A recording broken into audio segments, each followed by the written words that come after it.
Welcome bye dear student, स्वागत है आपका E lecture series law and legal environment for business के अंदर। आज जो है हम एक्ट पढ़ेंगे वो है negotiable instrument act. Negotiable instrument act जो है 1881 में आया था। यहाँ पे नेगोशिएबल का मीन्स क्या होता है? Negotiable means transfer bye delivery. हम जब नेगोशिएबल की बात करते हैं, ट्रांसफ़र बाय डिलीवरी की बात करते हैं, तो ये डिलीवरी किसकी होगी? तो ये होगी किसी इंस्ट्रूमेंट्स की। और यहाँ पे इंस्ट्रूमेंट्स का जो हम मीनिंग ले रहे हैं वो क्या ले रहे हैं? एक रिटन डॉक्यूमेंट्स ले रहे हैं।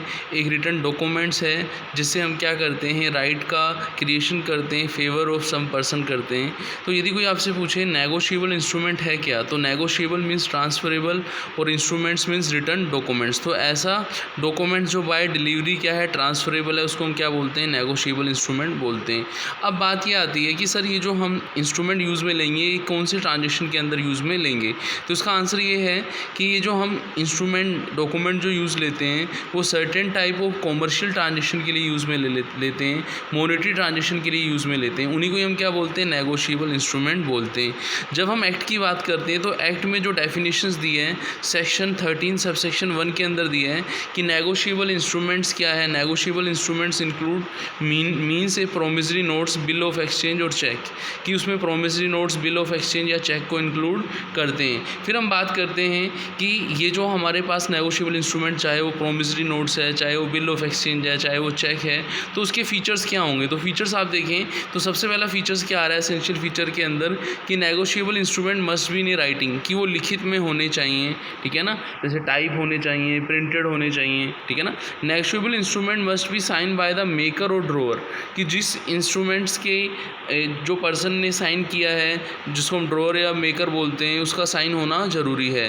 There must be a promise, जब साइन होगा तो साइन का पर्पस क्या होगा? साइन का पर्पस ये होगा कि उस नेगोशिएबल इंस्ट्रूमेंट्स के अंदर, चाहे वो चेक है, चाहे वो बिल ऑफ एक्सचेंज है, चाहे वो प्रोमिसरी नोट्स है, कि उसमें प्रॉमिस होगी टू पे या ऑर्डर टू पे होगा, वो क्या कहलाएगा? आपका प्रॉमिस कहलाएगा। फिर हम बात करेंगे प्रॉमिस जो रहेगी वो कोई कंडीशनल प्रॉमिस नहीं होनी चाहिए। कभी कभी क्या होता है, हम क्या करते हैं?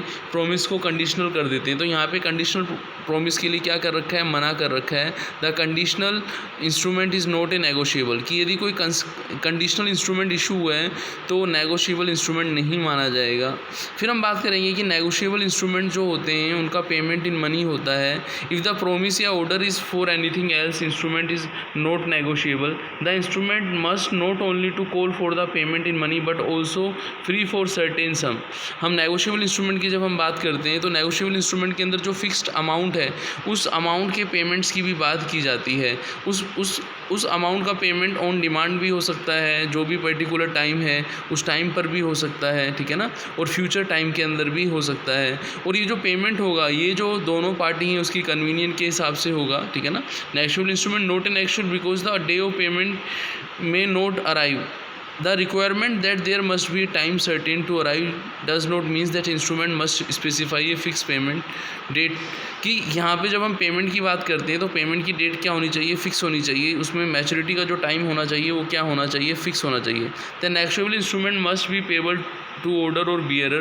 Without the word order or bearer, the instrument would not be negotiable, because if they were not there, no one but the payee could present them for the payment. If it is a merely payable to Ram, it is a not negotiable. यदि हमने किसी instruments के आगे हमने बात की है कि दूसरे पर्सन को ट्रांसफ़र है तब तो वो नेगोशिएबल माना जाएगा। अब हमने ये देखना है कि इसके अंदर किन किन चीज़ों को हम इंक्लूड करते हैं। तो बिल ऑफ एक्सचेंज हुआ, आपका चेक हुआ, तो उसके अंदर क्या रहता है? आपने देखा होगा वो जो पर्सन है उसका नाम क्या होता है? सर्टेन होता है, उसका नाम क्या लिखा हुआ होता है। बिना नाम के वो चीज़ें क्या इशू नहीं की जाती, ठीक है ना, क्योंकि यदि वो बिना नाम के इशू किया जाएगा तो वहाँ सर्टेनिटी ख़त्म हो जाएगी। वो पर्सन जिसके नाम से जो इशू होना चाहिए वो नहीं होगा। तो यहाँ पर कुछ प्रिजम्पशन भी हम पढ़ेंगे। प्रिजम्पशन टू नेगोशिएबल इंस्ट्रूमेंट जब हम पढ़ेंगे तो हम देखेंगे कि every instrument was made or drawn, accepted, endorsed or negotiated or transferred for the consideration that is bear the date on which it is a made or drawn, कि जो आपकी फिक्स टाइम है, मैच्योरिटी का time है, payment का जो time है, उस डेट पर उसका जो है जो टाइम है उस पर पेमेंट भी होना चाहिए। Every acceptable bill was acceptable within a reasonable time after its dates and before maturity date. Every transaction या transfer of the negotiable instrument was made before the maturity. की, कि यदि हम देखें कि यदि कोई प्रेस्क्राइब डेट है तो उस प्रेस्क्राइब डेट से पहले यदि हम उसका पेमेंट लेना चाहते हैं तो वो पेमेंट्स का कोई प्रोविज़न किसी कंडीशन के साथ उसका क्या पेमेंट होगा।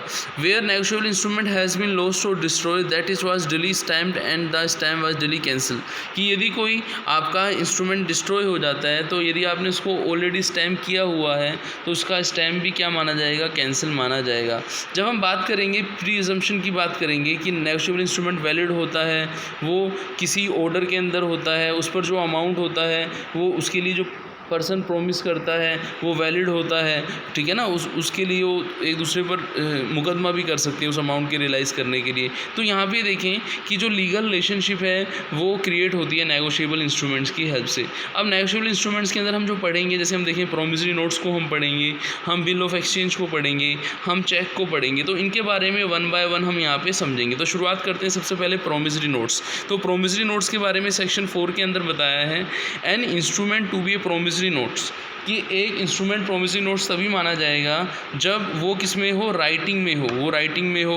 Where verbal promise to pay is will not to do, कि वो वर्बली नहीं हो, वो राइटिंग में होना चाहिए। It must contain A express promise और क्लियर अंडरटेकिंग टू पे, और ये जो आपका प्रॉमिस रहेगा it must contain A express promise का मतलब ये हुआ कि यहाँ पे जो पेमेंट करने वाला पर्सन है, जैसे मान लीजिए हम नीचे कुछ एग्जांपल दिए हुए हैं, मिस्टर AIOU रुपीज़, ये आपका क्या है, कंटेन एक्सप्रेस प्रॉमिस नहीं है, क्लियर प्रॉमिस नहीं है।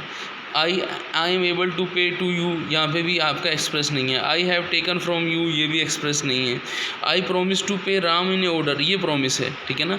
इस तरीके से यदि आप लिखते हैं आई राम आई ओ यू रुपीज़ 1500, तो ये प्रॉमिस है, तो यहाँ पे एक्सप्रेस चीज़ें होनी चाहिए। फिर हम बात करेंगे कि जो प्रॉमिस होनी चाहिए वो क्या, अनकंडीशनल होनी चाहिए। The promise to pay must be unconditional. We have seen before that an instrument to be negotiate must contain a unconditional promise. वहाँ पे कोई कंडीशनल पेमेंट नहीं होना चाहिए। यदि कंडीशनली प्रॉमिस है तो नेगोशिएबल नहीं माना जाएगा। जैसे आप देखें तो यहाँ पे एक एग्जाम्पल भी है।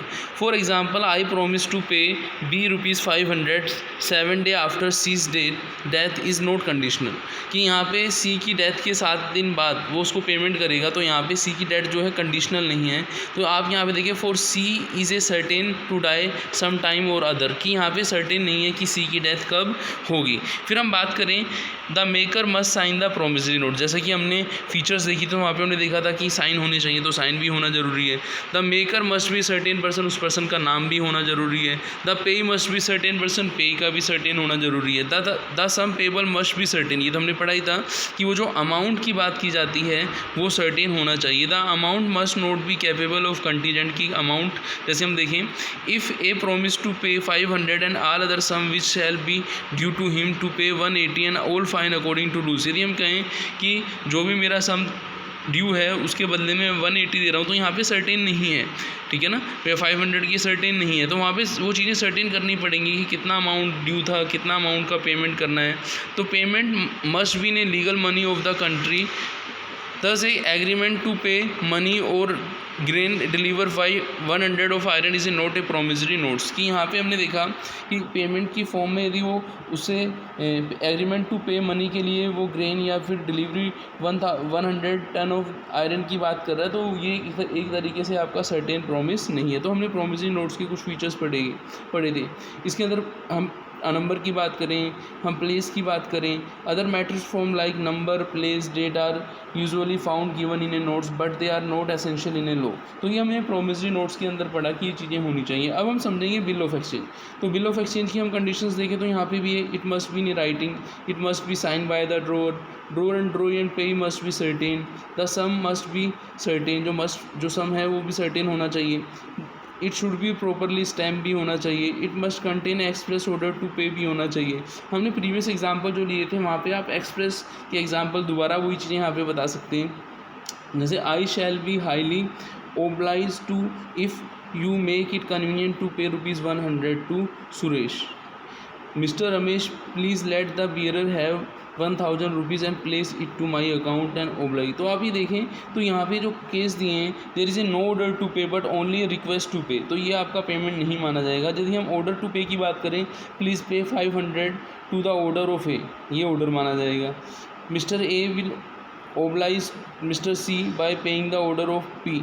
तो यहाँ पे जो ऑर्डर का ओब्लिगेशन माना जाएगा। फिर हम समझेंगे आपका इनमें फीचर्स क्या होते हैं। तो हम देखें नंबर ऑफ पार्टी की बात करें तो प्रॉमिसरी नोट में 3 जो नंबर ऑफ पार्टी की यदि हम बात करें डेटर्स है पेई है तो वहाँ पे 2 पार्टी थी, जबकि हम किसके बिल ऑफ एक्सचेंज के केस में ड्रोवर ड्रोई पेई जो है वहाँ पे हम 3 पार्टी पढ़ते हैं। पेमेंट की बात करें promissory note can not be made payable the maker himself. In case of bill of exchange the drawer and payee और ड्रोई में बी सेम पर्सन। तो ये यहाँ पे पेमेंट टू मेकर है वो सेम पर्सन नहीं हो सकता प्रॉमिसरी नोट के केस में, जबकि आपका बिल ऑफ एक्सचेंज के केस में हो सकता है। अनकंडीशनल प्रॉमिस की हम बात करें, ए प्रॉमिसरी नोट कंटेन है अनकंडीशनल प्रॉमिस। हमने पढ़ा ही था कि इसमें अनकंडीशनल होना चाहिए। ऐसे हमने उसमें भी पढ़ा था कि बिल ऑफ एक्सचेंज में भी अनकंडीशनल ऑर्डर होना चाहिए। यहाँ पे अनकंडीशनल प्रॉमिस है और वहाँ पे अनकंडीशनल क्या है आपका ऑर्डर है। तो यहाँ पे हम इसका बेसिस इस तरीके से अनकंडीशनल प्रॉमिस या अनकंडीशनल जो है आपका ऑर्डर भी हम लिख सकते हैं। पीरियड एक्सेप्टेंस की यदि हम बात करें तो जो आपका बिल ऑफ एक्सचेंज है वो यदि हम बिल ऑफ एक्सचेंज की बात करें तो पहले उसकी एक्सेप्टेंस दी जाती है, ठीक है ना, इशू किया जाता है, एक्सेप्टेंस दी जाती है। तो एक जो आपका जबकि प्रॉमिसरी नोट के अंदर ऐसा नहीं होता है। A note is presented for the payment without any acceptance by the maker. तो प्रॉमिसरी नोट के केस में एक्सेप्टेंस पीरियड की ज़रूरत नहीं पड़ती, जबकि बिल ऑफ एक्सचेंज में ज़रूरत पड़ती है। प्राइमरी और एब्सोल्यूट लायबिलिटी की हम बात करें, जब आप देखें कि एक्सेप्टेंस की ज़रूरत नहीं पड़ती प्रॉमिसरी नोट्स में तो वहाँ पे प्राइमरी लायबिलिटी होगी, जबकि बिल ऑफ एक्सचेंज के केस में जो ड्रोअर रहता है उसकी सेकेंडरी लायबिलिटी होती है। रिलेशन की यदि हम बात करें, the maker of the promissory note stand in A immediate relation with the पेई। हमने समझा था कि जो मेकर रहता है प्रॉमिसरी नोट्स का उसका इमीडिएट रिलेशन होता है पेई के साथ, जबकि ड्रोअर ऑफ द बिल जो रहता है वो इमीडिएट रिलेशन विद एक्सेप्टर के साथ रखता है, वो आपका पेई के साथ नहीं रख सकता है। डिसऑनर्ड की बात करें तो डिसऑनर्ड पर जैसे नोटिंग चार्जेस वगैरह उस पर पे किए जाते हैं बिल ऑफ एक्सचेंज के केस में। और जो अब हम प्रॉमिसरी नोट के केस में हम बात करें तो प्रॉमिसरी नोट्स के केस में क्या होता है, लॉ ये कहता है कि यदि किसी पर्सन ने no such protest is needed in the case of promissory notes की प्रॉमिसरी नोट के केस में डिसऑनर्ड के केस में इस तरीके से लॉ ऑफ कंट्री जो है वो एप्लीकेबल नहीं होता, जबकि आपका बिल ऑफ एक्सचेंज के केस में आप डोमेस्टिक की बात करो, फॉरेन बिल ऑफ एक्सचेंज की बात करो, वहाँ पे प्रोटेस्ट फॉर द डिसऑनर्ड होता है। तो हमने इस लेक्चर के अंदर नेगोशिएबल इंस्ट्रूमेंट्स के बारे में समझा, उनके डिफरेंस को हमने समझा। तो मिलते हैं नेक्स्ट लेक्चर में। थैंक्स।